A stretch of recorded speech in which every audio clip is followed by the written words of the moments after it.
मधुमेह रोगी सबुठ बड़ समस्या हेउछि खाद्य कटकणा। मधुमेह हेले विभिन्न प्रकार खाद्य खाइबाकू बारण करा जाए। तेणु सेमाने अनेक परिबा और फल को दूरे रुहंती।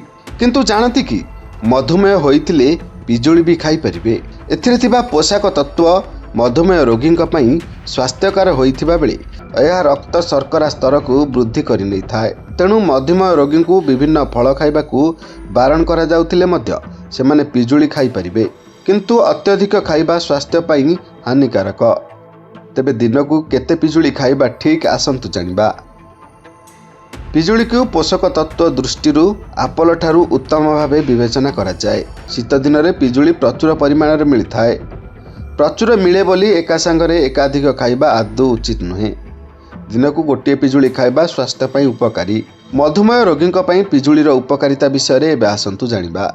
स्वास्थ्य विशेषज्ञ कहवा अनुसार पिजुली रे ग्लाइसेमिक इंडेक्स 12 ରୁ 24 मध्य थाए। यह व्यतीत अनेक विटामिन मध्य मिलता है जहाँ रक्त रे शर्करा स्तर को नियंत्रण में रखि थाए। पिजुली रे vitamin C, fibre, iron, potassium, lycopene एवं एंटीऑक्सीडेंट मिलता है।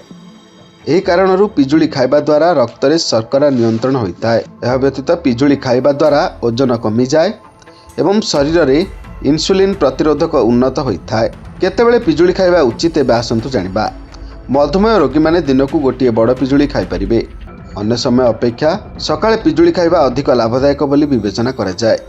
यह दिन सारा ब्लड सुगर बा रक्त शर्करा को नियंत्रण करिबारे सहाय्य करिथाए। सकाळे खाली पेटरे पिजुली खाइबा द्वारा पेट और हजम संबंधी समस्या मुक्त मध्य मिलता है। यह कोष्ठकाठिन्य मध्य मुक्ति देइथाए।